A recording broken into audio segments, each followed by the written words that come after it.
Gloria al Señor, ¿verdad? Qué gusto verles nuevamente, ver la iglesia reunida. Recuerden que estamos en martes de estudio bíblico, amén. Gloria a Dios. Para los que nos visitan por primera vez, bienvenidos, ¿verdad? Bienvenido nuestro hermano Domingo. Bienvenido todos los que están en este lugar, ¿verdad? Quiero que comencemos haciendo una breve oración. ¿Qué le parece si estamos todos en pie? Y vamos a elevar, vamos a poner esto en manos del Señor. Cierre sus ojos allí, dígale: bendito Dios, Padre amado, Padre de la gloria, te damos gracias, Señor. Gracias en esta noche hermosa, maravillosa que nos regalas, Señor.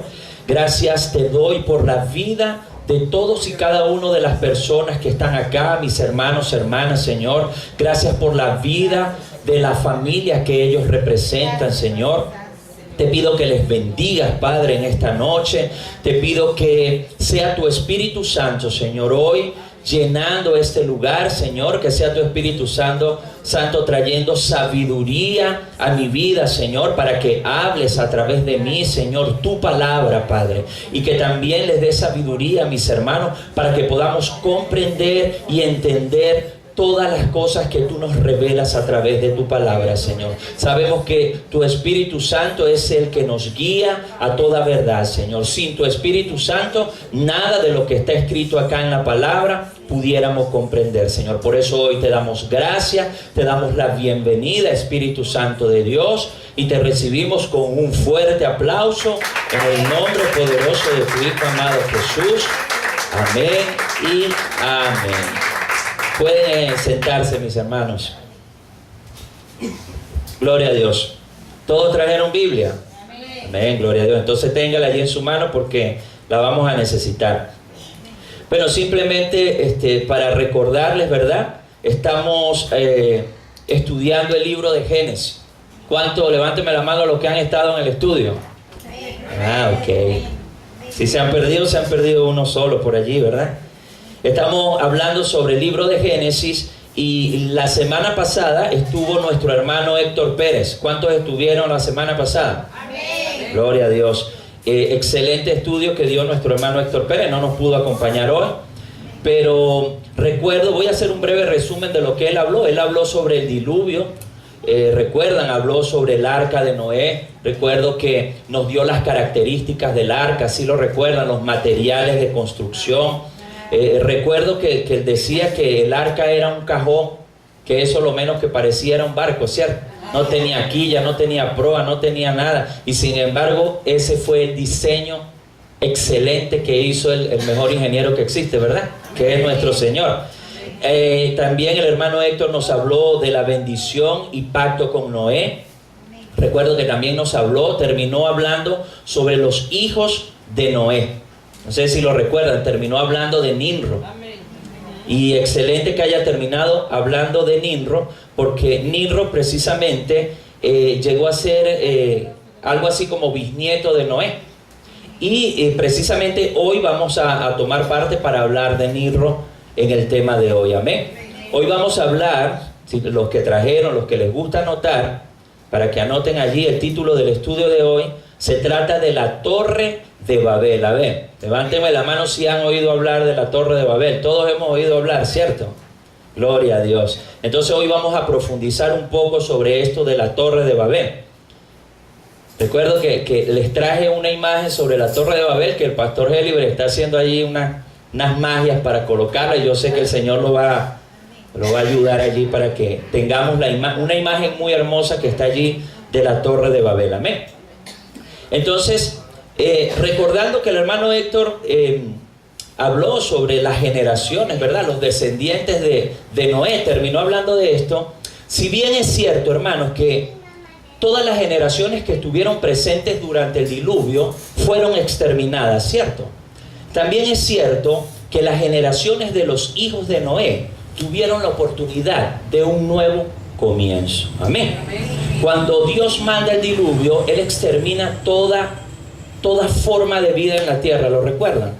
Pero cuando Él le da la oportunidad a Noé y a sus hijos, Él lo que les está dando la oportunidad a ellos y a sus descendientes de un nuevo comienzo. Amén.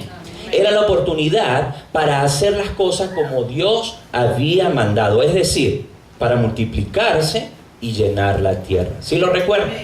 Por favor, les voy a pedir 3 personas que me ayuden con 3 versículos bíblicos. La pastora Mariluz, por favor, si me puede buscar allí en su Biblia, Génesis 8:17. Génesis 8:17. Margeris, Margeris, si me puede buscar, Génesis 9, 1 y 7. No del 1 al 7. Génesis 9, versos 1 y verso 7. Y el hermano Domingo, por favor, si me puede buscar Génesis 1:28. Génesis 1:28. Cuando lo tengan, me ayudan allí con un fuerte amén. Amén. Ok, todos lo tienen. Entonces les voy a pedir en el mismo orden. La pastora Mariluz, por favor, los demás se ubican allí en su Biblia. Me lee, por favor, Génesis 8:17. ¿Qué dice Génesis 8:17? Todos los animales que están contigo, de toda carne, de aves y de bestias, y de todo reptil que se arrastre sobre la tierra, sacarás contigo, y vayan por la tierra y fructifiquen y multiplíquense sobre la tierra. Amén. Vayan por toda la tierra, fructifíquense y multiplíquense. ¿Qué dice Génesis 9, 1 y 7? Bendijo Dios a Noé y a sus hijos, y les dijeron: fructificad y multiplicaos y llenad la tierra. Mas vosotros fructificad y multiplicad, procread abundantemente en la tierra y multiplicaos en ella. Amén, gloria a Dios. ¿Y qué dice Génesis 1:28? Vamos a conectar estos 2 versículos con Génesis 1:28. ¿Qué dice, hermano Domingo? Y los bendijo Dios y le dijo: fructificad y multiplicaos, llenad la tierra, subyugadla y señoread en los peces del mar, en las aves de los cielos y en todas las bestias que se mueven sobre la tierra. Ok, acá está hablando Dios, el versículo Génesis 1:28 está hablando con Adán y Eva, ¿cierto? En los otros estaba hablando con Noé y sus descendientes, pero sí se dan cuenta que Dios les vuelve a demandar a Noé y a sus hijos lo mismo que le demandó a Adán y Eva. Sí lo ves que lo conectamos. Ahora, ¿por qué sucede esto? Porque Dios demandó lo mismo, porque el propósito inicial de Dios que les pidió allá en el Génesis debía cumplirse. Ahora, ¿qué fue lo que sucedió? Como hubo tanta maldad, que fue lo que vimos en la otra oportunidad, ¿qué hizo Dios? Dios acabó con toda forma de vida. Tomó a Noé, tomó a sus hijos, los vio con agrado y Él les dio la oportunidad de un nuevo comienzo. Pero si se dan cuenta, lo mismo que Él le pidió a Adán y Eva, que era que se fructificaran, se multiplicaran y llenaran toda la tierra, como ese principio fue abortado por el diluvio, ¿qué es lo que sucede? Dios le vuelve a pedir y le vuelve a demandar lo mismo a Noé y a sus hijos. ¿Por qué? Porque el propósito inicial que Dios había establecido para la humanidad tenía que cumplirse. Amén. Entonces eso es lo que podemos ver allí, lo cual reafirma lo que dice Santiago 1:17. Yo se lo voy a leer. Santiago 1:17 dice que en Él no hay cambio ni sombra de variación. Yo sé que usted se sabía ese verso. En Dios no hay cambio ni sombra de variación. Esto quiere decir que Él es el mismo ayer, hoy y siempre. Amén. Quiere decir que lo mismo que Él demandó en el jardín del Edén, se lo estaba demandando a Noé y a sus descendientes. Que era: fructifíquense, multiplíquense y llenen toda la tierra. Fíjense este detalle interesante. Si usted se pone a ver, el propósito de Dios desde un principio fue que toda la tierra fuera poblada. Y yo cuando hacía el estudio, yo lo pensaba, porque yo decía, muchas veces hablamos del jardín del Edén, como si Adán y Eva, si se hubiesen portado bien, todo el mundo piensa que ellos iban a vivir toda la vida ahí en el jardín del Edén nada más, en esa pequeña porción del terreno. Y no es así, porque Él les estaba pidiendo a ellos: fructifíquense, multiplíquense y llenen toda la tierra.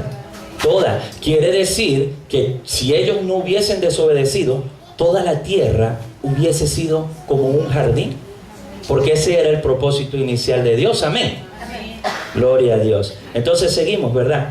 Quiere decir que Dios les estaba demandando: fructifíquense y multiplíquense. Resulta que algunos de los descendientes de Noé sí lo hicieron. Hicieron lo que Él les dijo, se fueron a multiplicarse allí en la tierra.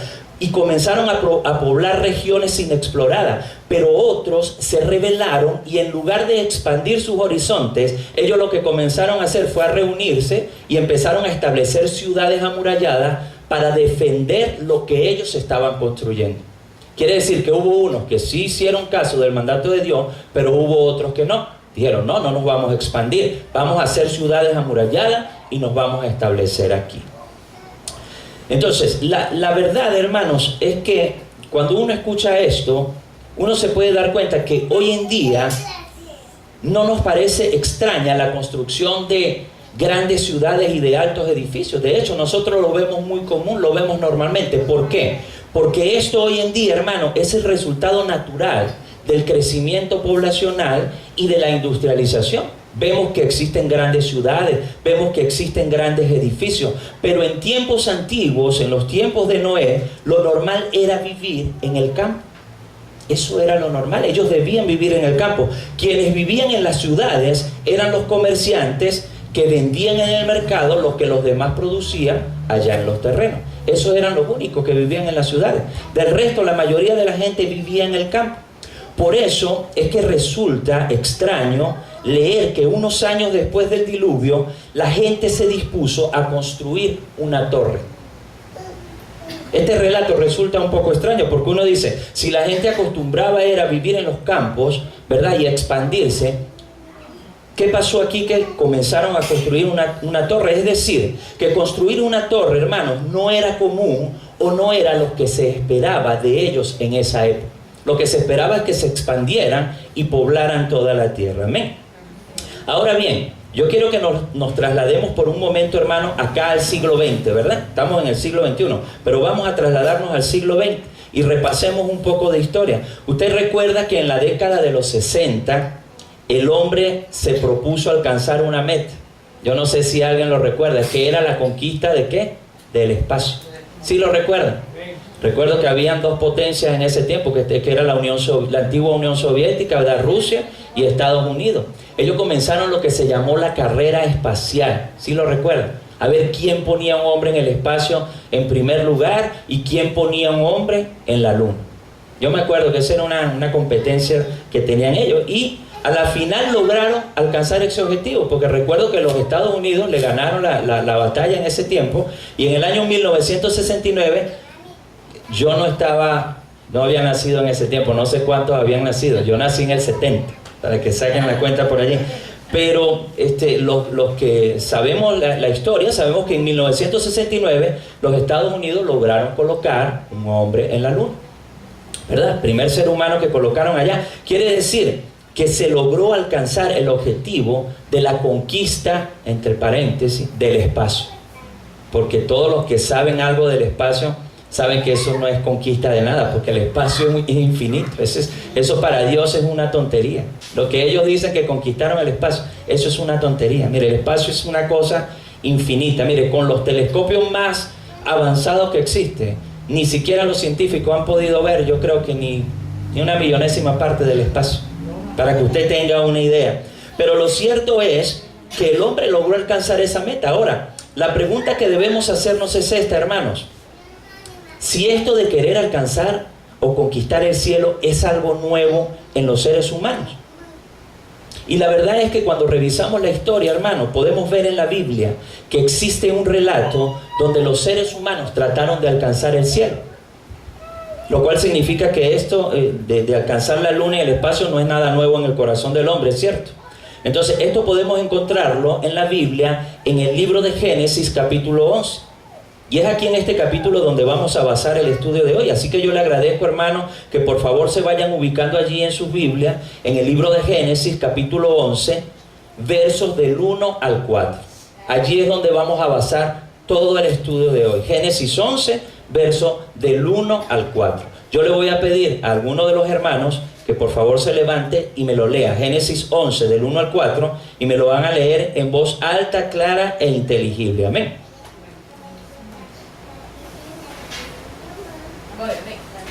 11 del 1 al 4.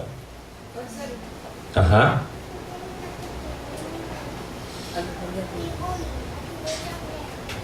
Dice, tenían toda la tierra una sola lengua y una misma palabra.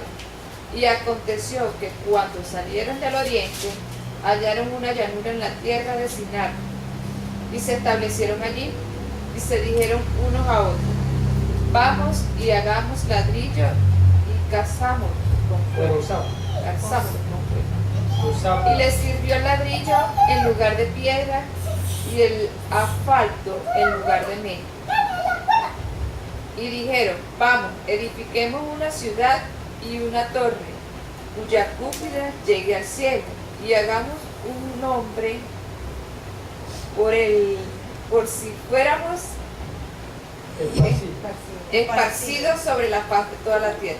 Ok, esa versión es la Reina Valera. Yo se lo voy a leer en esta versión, porque la Reina Valera al final no me gusta mucho la versión, pero se lo voy a leer rápidamente. Dice así, Génesis 11 del 1 al 4 dice: hubo un tiempo en que todos los habitantes del mundo hablaban el mismo idioma y usaban las mismas palabras. Al emigrar hacia el oriente, encontraron una llanura en la tierra de Babilonia y se establecieron allí.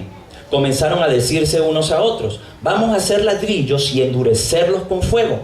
En esa región se usaban ladrillos en lugar de piedra y la brea se usaba como mezcla. Entonces dijeron: vamos, construyamos una gran ciudad para nosotros con una torre, escúchame bien, que llegue hasta el cielo. Eso nos hará famosos y evitará que nos dispersemos por todo el mundo. Por ahora dejémoslo hasta allí. Hasta el 4. Entonces, antes de analizar este pasaje, permítame hacerle una consideración. Lo primero que podemos observar allí, ¿verdad?, es que ellos construyeron una torre, ¿verdad? Lo que nosotros conocemos hoy en día, o que fue llamada o conocida como la Torre de Babel. Quiere decir que esta torre tenía un nombre, ¿verdad? La Torre de Babel. Ahora, ¿qué significa Babel? Si tiene lápiz y papel, por favor, si quiere anotar, perfecto. Babel significa, escuche, es el nombre hebreo bíblico por el que se conoce la ciudad mesopotámica de Babilonia. Es decir, que a Babilonia lo llamaban Babel. Sí hemos oído mucho hablar de Babilonia, ¿cierto? Y ese era el nombre hebreo con el cual se conocía esa ciudad mesopotámica de Babilonia. También Babel significa lugar o situación donde hay gran confusión y desorden, generalmente provocados por un gran número de personas hablando a la vez. También Babel significa gran confusión y desorden en un lugar o en algo. ¿Conseguimos la imagen? Ok, bueno, este es otro. Ok, pero también nos va a servir. Perfecto. Entonces, ¿qué quiere decir esto? Que Babel significa confusión. En resumidas cuentas, básicamente, el nombre de Babel significa confusión, lo cual quiere decir, hermano, que todo aquel que desobedece a Dios anda en rebeldía, y el que anda en rebeldía, lamentablemente, eso genera confusión en el ser humano. ¿Cierto? Y si nos ponemos a analizar, la mayor parte de la humanidad hoy en día están de espaldas a Dios. Si se da cuenta, andan en confusión. Yo le doy gracias a Dios porque hay un pequeño grupo que ha decidido creerle a Dios, ¿verdad? Que no andamos en confusión, que no andamos en rebeldía, que andamos en obediencia. Y yo sé que gran parte de ese pequeño grupo, hay una parte aquí en Renuévate como las águilas en esta noche. Amén. Gloria a Dios. Yo creo que Dios se merece un aplauso por eso. Amén. Somos parte de esas personas que hemos decidido obedecer a Dios y le damos gracias al Espíritu Santo de Dios que nos ayude a no andar en confusión. Porque muchas veces cuando le hacemos el juego al enemigo, ¿verdad?, que muchas veces nos ponemos un poco rebeldes, nos confundimos y hacemos las cosas como a Dios no le agrada. Amén. Entonces, voy a darle unos datos interesantes con respecto a la Torre de Babel. Si puede tomar nota, excelente. Primero, se dice que esta torre fue destruida, escúcheme, no construida, destruida por los arameos y por los asirios.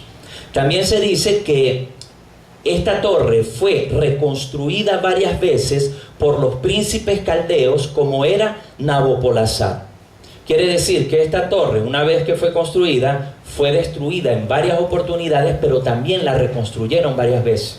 Los príncipes de Babilonia la reconstruyeron en varias oportunidades. Aquí tenemos una representación de las tantas que se hacen, porque yo le hacía una broma ahora a la pastora, y yo le decía que en esos tiempos no había cámara fotográfica, ¿verdad? Entonces, las representaciones son, por supuesto, pinturas que hacen de acuerdo a lo que dice la tradición, ¿verdad? Y a lo que dice la escritura. Otro dato interesante, ¿verdad? Se dice que en los tiempos de Nabucodonosor II también se reconstruyó. La base de esta construcción que tienen allí, ¿verdad? Se dice que era cuadrada y que medía aproximadamente 92 metros de ancho, es decir, casi una cuadra de 100 metros. Y su altura se dice que habría sido aumentada por los que la reconstruyeron, ¿verdad? Ellos estaban en una altura y ellos la reconstruyeron. De este modo se hacía una digna exponente de su poderío y de su grandeza. Es decir, que cuando los príncipes babilónicos la reconstruyeron, lo estaban haciendo simplemente para demostrar su poderío y su grandeza ante las demás naciones que estaban alrededor. Según los arqueólogos, escuche este otro dato, esta torre escalonada, ¿sí se da cuenta que es escalonada? ¿Verdad? ¿Cuántos de ustedes han visto las pirámides en México? Las que construyeron los mayas. Ajá. Sí se da cuenta que no son como las pirámides normales, son escalonadas. Y eso tiene un propósito, ¿saben? Según los entendidos, ellos dicen que la torre fue construida de manera escalonada por una razón. ¿Por qué? Porque según los entendidos dicen que casi al final de la torre se construía un templo. Ellos tenían un templo allí donde ellos adoraban a sus dioses. Entonces se dice que los ladrillos eran blancos, eran muy hermosos porque eran blancos y eso asemejaba pureza, no vamos a decir santidad, pero pureza divina. Y se dice que el templo que ellos hacían al final lo hacían con una cerámica, algo así como una cerámica azul muy hermosa, que se asemejaba al cielo. Entonces, como la torre era alta, medía como 92 metros, imagínense, esos son como 20 y tantos pisos. Entonces se confundía con el cielo porque ellos querían dar la impresión que ellos habían alcanzado el cielo. Todo eso tiene un propósito, amén. Ok, otro dato que podemos ver acá es que varios arqueólogos, escuchen, esto es interesante, varios arqueólogos occidentales durante 4 siglos, es decir, durante 400 años, intentaron ubicar esta famosa torre bíblica. Este es un dato interesante. Los arqueólogos desde el siglo XVI hasta el siglo XX se dedicaron a ver dónde estaba esta torre. Se dedicaron a investigar. Y fíjese, se dice que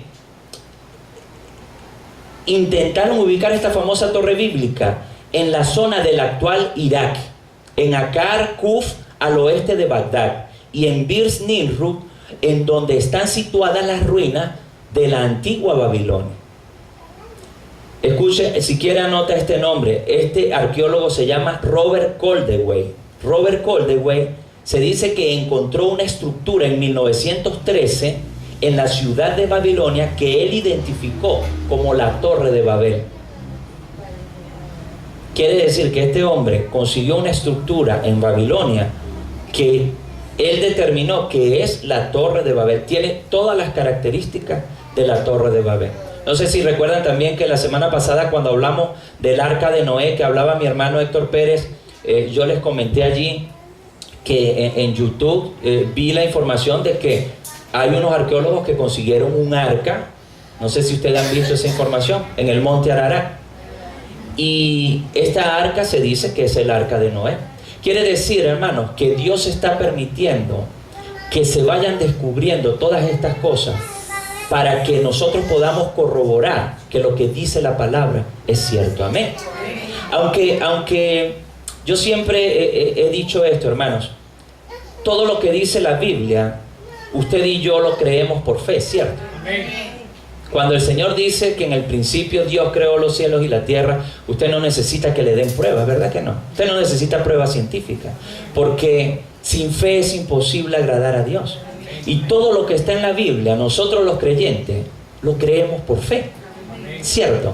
Pero Dios quiere demostrar al mundo, a los escépticos, a los que critican duramente, ¿verdad?, el cristianismo, a los que critican la Biblia, a los que dicen que esto es fábula, que estos son mitos, que estos son leyendas. Él les demuestra con las propias armas de ellos, que es la ciencia, de que están equivocados. Y fíjense que no le hacen mucha, vamos a decirle, bulla pues a esas noticias. No se transmiten mucho. Usted no ha visto en televisión por allí, mira, consiguieron el arca, ¿verdad que no se consigue? Porque muchos detractores no les conviene esas informaciones. En cambio, cuando son informaciones de desastres naturales, eso sí, mire, eso lo pasan en todas partes, aquí, en la China y en todos los lugares. Y a cada momento, porque nos lo repiten a cada momento. Entonces, son datos interesantes, ¿verdad?, que debemos tener. Entonces, quiere decir, hermanos, que ha habido arqueólogos, y los arqueólogos son científicos, ¿saben? Los arqueólogos son científicos, eso es una rama también. Ha habido arqueólogos que sí se han tomado muy en serio este relato sobre la Torre de Babel que se encuentra en la Biblia. Y yo doy gracias a Dios por eso, porque créanme, para investigar 400 años, un grupo de arqueólogos occidentales, quiere decir que este libro se lo han tomado ellos en serio, porque nadie va a dedicar décadas de su vida a investigar un mito, una leyenda, una fábula, ¿cierto? Entonces damos gloria a Dios por eso, amén. Entonces seguimos, ¿verdad? Yo le pido al Señor que podamos culminar hoy este estudio bíblico. Pues si no, dejaremos una parte para la otra semana, pero voy a tratar de avanzar un poco más. Seguimos. Entonces, fíjense, después del diluvio de Noé, recuerda, de eso se habló la semana pasada, entre los descendientes de Noé hubo un hombre llamado Nimrod. De eso terminó hablando el pastor Héctor, ¿verdad? Y yo les coloqué acá, si me permiten, la genealogía desde Adán hasta Nimrod. ¿Sí la ven? Desde Adán hasta Nimrod. Fíjese, Adán, Set, Enoch, Cainán, Mahalalel, Jared, Enoch, Matusalén, Lamec, Noé. Noé tuvo 3 hijos, Sem, Can y Jafet. Can tuvo un hijo que se llamó Cus, y Cus tuvo un hijo que se llamó Nimrod. Ahora, ¿por qué yo coloqué la genealogía de Adán? Por cierto, esta genealogía la pueden conseguir en Génesis 5. Ella está ahí, yo no la saqué, fue de allí. ¿Por qué quise colocarla, hermano? Porque yo quería hacer un pequeño paréntesis, porque yo pienso que se lo debemos al estudio bíblico. ¿Por qué? Porque Génesis 5 lo pasamos por alto. Cierto, no hablamos, no hicimos un estudio bíblico sobre Génesis 5. Y Génesis 5 habla sobre la genealogía de Adán. Pero entonces yo quiero simplemente, aunque no es el tema en sí, quiero darle unos pequeños detalles sobre las genealogías porque me parece muy interesante. Fíjense, por ejemplo, podemos ver que las genealogías, levánteme la mano el que no sabe lo que es una genealogía. Puede ser que no sepamos, ¿verdad? ¿Qué es una genealogía? Una genealogía simplemente son los familiares, ¿verdad?, ascendientes y descendientes, ¿verdad? Cuando usted quiere hacer un árbol genealógico de su familia, ¿verdad?, usted puede investigar para ver quiénes fueron sus ascendientes, sus abuelos, tatarabuelos, etc. Pero también se puede hacer hacia abajo. Eso es lo que son las genealogías en la Biblia, ¿verdad? Entonces, voy a dar unos pequeños datos sobre la genealogía porque me parecen muy interesantes. Lo primero es que las genealogías nunca han sido las mejores porciones leídas en la Biblia. Mire, cada vez que un predicador o un pastor llega a una parte donde están las genealogías y fulano engendró a sultano, y esa es una lista como de este tamaño, hermano. Mire, todo el predicador lee un pedacito y se salta y se va para otro lado, si es que la lee. ¿Cierto o no, pastor? Y yo en todos los años que tengo en el Evangelio he visto muy pocos pastores predicar sobre genealogía. Agarrar una porción de la genealogía, yo no he visto a nadie predicando todavía, yo no los he visto. Sé que debe haber personas que han predicado, pero yo no lo he visto todavía. Pero eso tiene una razón, porque la gente cree que es fastidioso, que es tedioso. O sea, ¿para qué está esa genealogía ahí? O sea, ¿para qué colocaron eso? Y saben, todo lo que fue escrito en la Biblia tiene un propósito. ¿Saben? Porque 2 de Timoteo 3:16 dice que toda la escritura es inspirada por Dios y útil para enseñar, para instruir, para redarguir en justicia. Usted se sabe ese versículo. Entonces eso tiene un propósito, que simplemente les voy a dar unos abrebocas acá del propósito de la genealogía.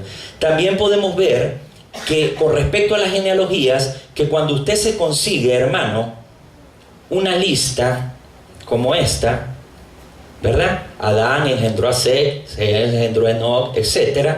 Muchas veces nosotros pensamos, hermano, que como vemos la lista, nosotros decimos, Adán fue papá de este fue papá de este fue... sencillito.